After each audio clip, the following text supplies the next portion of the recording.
and usually in the morning, as I would wake up, I would go into what I now know was an almost split personality disorder. I would just switch channels, and under the idea that my mom didn't bring me up to be a sad creature crying in the corners, I was dancing and partying and getting A grades in college and having a great time. And every time the pain of grief would come once again, I would automatically, not 1 nanosecond of allowance of that pain, switch into this other character. 2.5 years later, I was traveling in the Pampa in southern Argentina, where the colors of the autumn are much like in New Hampshire, really breathtaking, beautiful, and I was moved by this natural phenomenon. And I remember that, this is 2.5 years later, for the first time, I did not switch.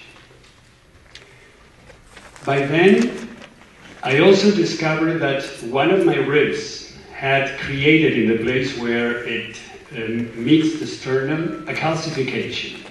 Much like the one the bones grow when after a fracture they need to strengthen the bone structure of the body. And it was a clear indication that what my mind and my heart could not express at the time, I had a broken heart.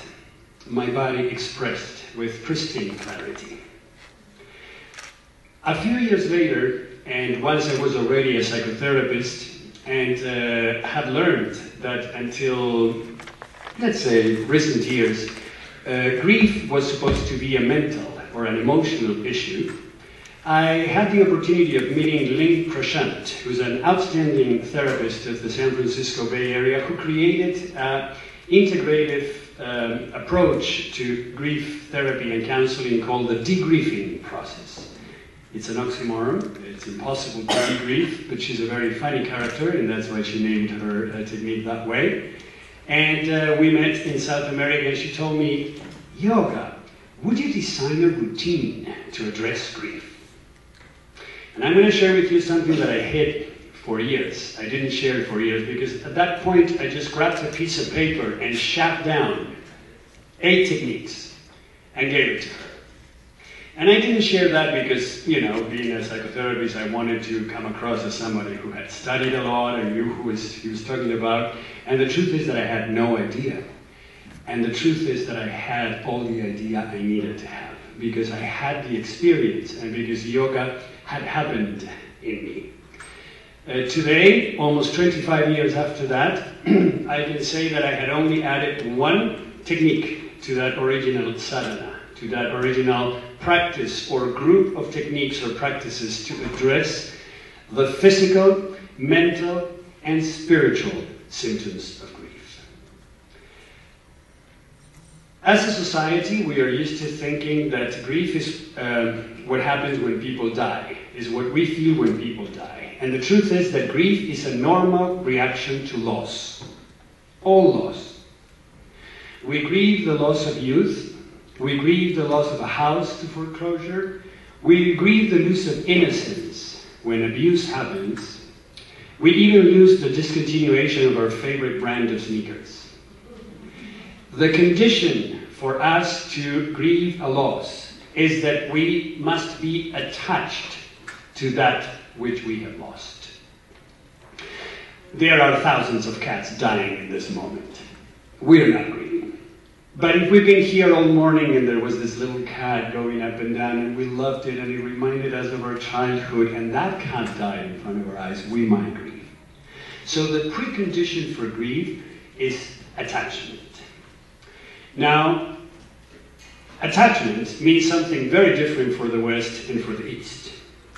For the West, where we are, attachment, and thanks mostly to the conceptualizations of Mr. Bowlby, is almost equal to love. He said the way we attach as infants to an attachment figure is the way we are going to love in an adult life. I find this to be an unfortunate correlation because I like to think of it a little bit. It is important. Attachment is important for child development, definitely. Much as it is milk. Milk is the one precious liquid that can keep an infant alive. Why do we drink milk when we're 50? Milk is not good. It gives you problems. It increases the bad secretions in the body. It gives us a certain nice feeling before going to bed. But that's an association. From a body standpoint, the truth is that milk is not that good. I wish we could take milk when we are infants and then let go of it. In that same way, I wish we could develop attachments when we are infants and then let go of the attachment and remain loving. Because love and attachment are not the same. In fact, for yoga, love is what's left after you've let go of everything you love. For yoga, love needs of unattachment. And in fact, this is one of the big differences between the East and the West, because for the East and for yoga, as we know, attachment is the boogeyman. Is the one thing that we have to not do in order to succeed spiritually. Because as long as we remain attached to the world and to the worldly things, or even to our ideas or value system, we are bound to suffering. When Patanjali defined the 5 causes of suffering, he said the first one is ignorance of the truth, the second one is egoism, or the false identification with the mind and the body only, the third one is attachment, the fourth is aversion, and the fifth is fear of death. All of these are present in the grieving process, interestingly enough. So no wonder why grief is so painful, and there is so much suffering associated with grief. Now, the point of being completely detached, or I would say unattached, is hard for us human beings, because we inherently attach. Just because of the human condition, we attach. I appreciate the teachings of yoga and the ancient scriptures that say you'll be happier if you don't attach, and I understand that perhaps we need to try to accomplish a middle step, which is detached attachment.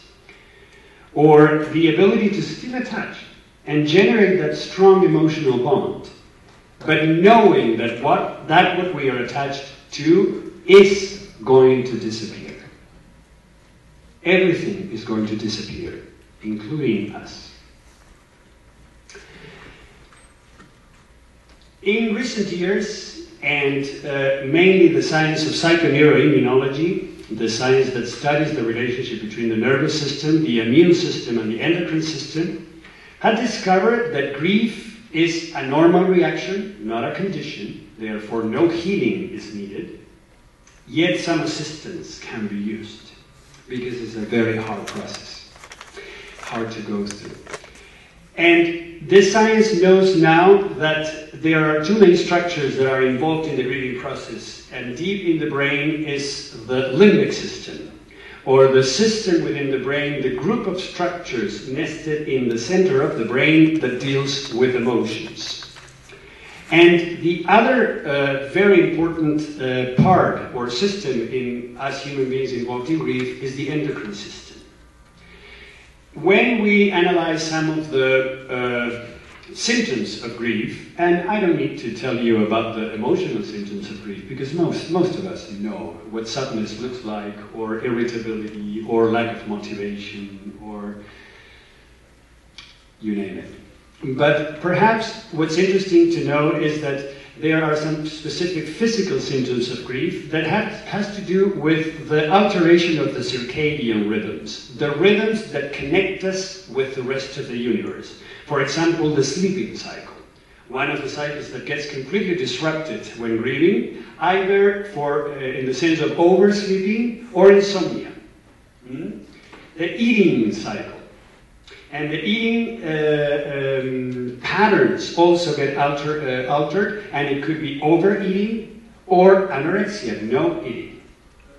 We have heart involvement issues, usually going either towards tachycardia, an acceleration of the rhythm of the heart, or bradycardia, a depression of the rhythm of the heart, or arrhythmia, an impulsive change that is somehow unpredictable.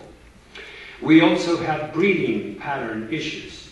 and the breath becomes short and superficial, or on the other side, it becomes constant sighing. So as you can see, and as it is easy to relate with yoga, the symptoms can go either towards one side of the spectrum or the exact opposite. And in fact, sometimes it changes. They change in one same individual, in one same grieving process. Why to use yoga? Why to do something with grief? Well, because even though it is normal, it is not easy. And if you think about it, and if you think that new grief triggers old grief, and that means that, for example, when my mom died, I didn't process it that much, but she gave me that ring that I loved. And then one day I went camping, I lost my ring. And here I am devastated. And one would say, oh, come on, you didn't even cry that much when your mother died. That's not the point, because not only I am grieving for the ring I am attached to, but the loss of the ring is triggering my grieving process that I did not do, or that even I did for my mom.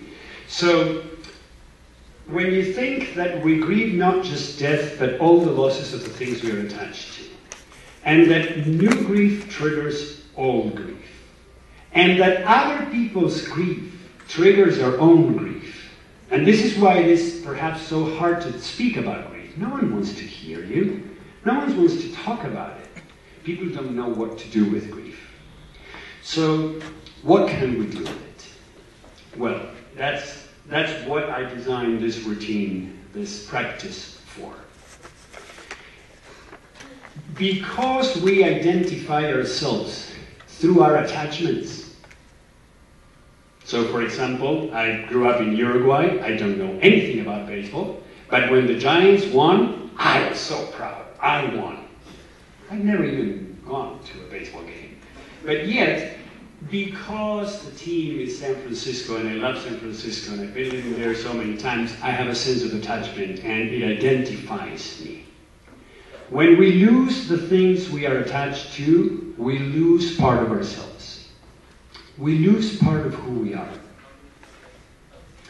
Now, because we are living, because the body continues to cycle and loses energy and needs to replenish it, and we need to wake up, and we need to drink the water that we lose, we need to continue living. And there is an opportunity. Do we want to continue living as we were, as we have learned, or do we want to establish a new identity? Let's think of a kitchen. I had a kitchen for 20 years. My kitchen had small burners, no ventilation, and my kitchen burns to the ground. I have to cook. I'm hungry. I have to have another kitchen. Am I going to have slow burners or fast burners? Am I going to have ventilation or no ventilation? In the process of identification, we identify ourselves many times with the mechanisms of survival that we have learned in order to survive, psychologically or physically or both. We identify ourselves according to what our parents wanted from us, according to what the magazines told us was cool or not, according to what is acceptable or not for society. Now, in this new identity, in this new process of identification, are we going to identify ourselves through the same things, parameters, paradigms, or are we going to identify ourselves more according to our essence, to who we really are? So this is where yoga comes in strongly. In the process of re-identification, yoga can assist us first dealing with the physical symptoms of grief. Because it is impossible to enjoy a sunrise with a horrible toothache. It is impossible to be present for a new identification if we can't sleep, if we haven't slept for the last 3 months, or if we can't eat, or if we can't make love, or if we can't relate to our spouses or to our friends, or be social, or enjoy the things we used to enjoy. So the first level of this process of transformation relates to controlling some of those physical symptoms of grief that would allow us to be available for the spiritual transformation that grief implies. As Lil Prashant says, grief is one of the most untapped resources of self-knowledge. And yoga, not only through the physical techniques, but through the wonderful technique of Atma-vichara, or self-inquiry, can help us understand who we are and who we want to be. So some of the techniques that I've integrated, for example, have to do with pratak, the eye movement that can help the pineal gland reset. So it changes the ratio of melatonin that secretes into the blood system, and it regulates the sleeping cycle. From there, once those rhythms are re-established, we can address, for example, through the practice of sankalpa, or resolve, what is it that we really want to do? How do we want to name a reality? There's a big difference between saying, I am happy, and saying, I am not unhappy. They might seem the same thing. They're not. And because ask and ye shall be given works, because for yoga it's true that the idea we have in our minds is a mold that the universe will be in charge of filling up, we better know what kind of molds we're creating. Because otherwise, that what we don't know, that what we fear, is what we will manifest. So the first tier of action is dealing with the physical symptoms. The second tier of action is preparing the mind for the new identification. And then comes the third, the spiritual aspect, because grief challenges our spiritual beliefs. This is why a lot of people that had a very strong spiritual practice prior to the loss loses the practice, because they get upset, angry at God. If God was good, how could my child have died? Children die. Everything dies. Why would my child not die? And yet it's very hard to accept, and yet it's very hard to understand.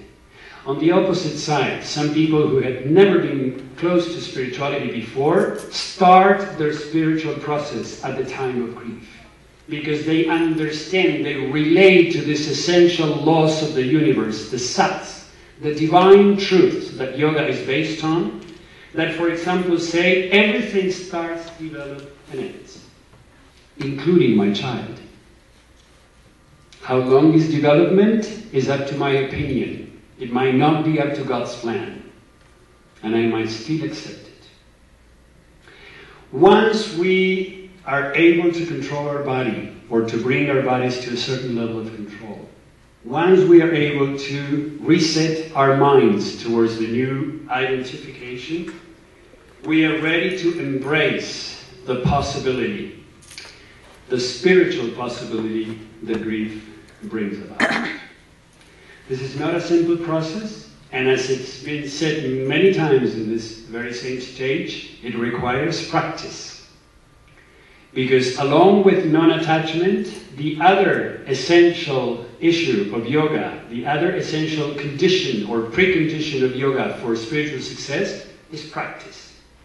So my program has techniques. Techniques to be practiced, techniques to guide us through the process of re-identification.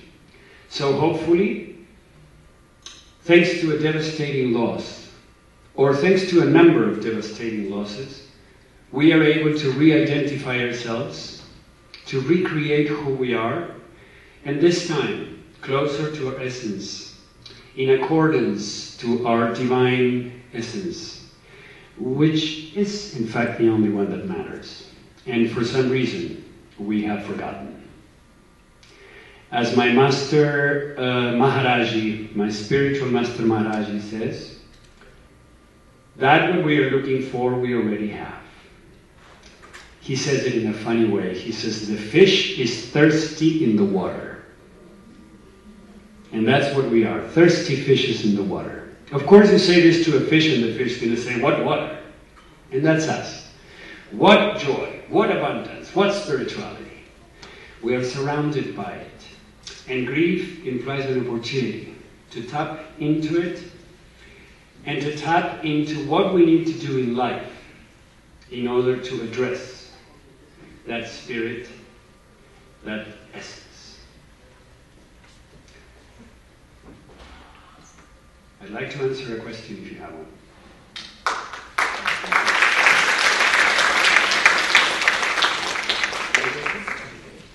Okay. Do you have any question or anything you would like to say? Please do. Yes? Is there ever an end to grieving? No, there is not.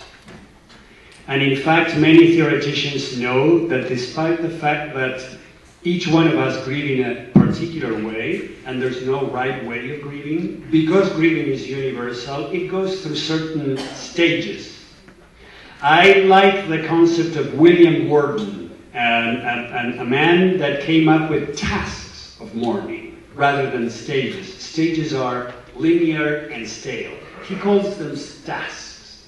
He says the first one is to accept the reality of the loss. The second one is to to move through the pain of grief. The third one is to adjust to the new reality. And the fourth one is to relocate the deceased or the lost object and move on with life. These four tasks are not linear. We accept the reality of the loss, we start suffering, and in the midst of suffering we go back to not accepting it. How many times people say, I can't believe she died?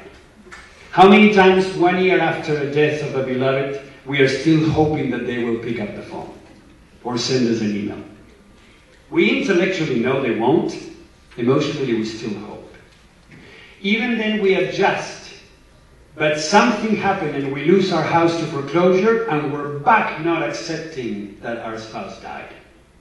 So these tasks are not linear, they alternate, and even years after a loss, we can experience what Therese Randall named shtucks, sudden temporary upsurge of grief. That horrible thing that happens that in the midst of nowhere and completely unexpected, you are immersed in grief again, as if it was just 5 minutes after the loss. And these shtucks happen forever in life. So no, there is no end to grief, and there is no way of getting over it. The only thing we can do is to change a relationship to it. And the relationship change has to do with not seeing in it punishment, disgrace, and mean, ill intention, but rather understanding that grief is a natural happening in life, a natural factum of life, loss, and that we grieve our losses. Yes? What are some of the techniques, as we use the word? Some of the what? Some of the yoga techniques that you use to ease the physiological response to grief. Okay, well, the first one is an ancient technique called Pawanmuktasana, or a technique brought back from the world of Tantra Yoga by Swami Satyananda in the late 50s that is related to making the life force flow. Because we know that every symptom has to do with a blockage of life force, and every time the life force gets blocked, it results in one or another sort of symptom. So the first and the opening technique of the sadhana is to make the life force flow. So from healthier parts of the being, the life force can assist the parts that are more in need. Then I use a technique that I somehow semi-integrated from the world of bioenergetic, but also is present in Chinese medicine and even in Ayurveda, which is called Vayu Chakrasana, or the windmill. A technique that activates the pectoral muscles that are related to Heart Chakra, which is the chakra that processes grief. Because Heart Chakra is the wheel or the consciousness or the awareness center where we develop emotional bonding. And attachment is the strongest of all emotional bonds. So by moving the pectoral muscles and by activating the breath in the way of shaking it in order to re-establish an order practicing pranayama afterwards, we start reversing some of those symptoms.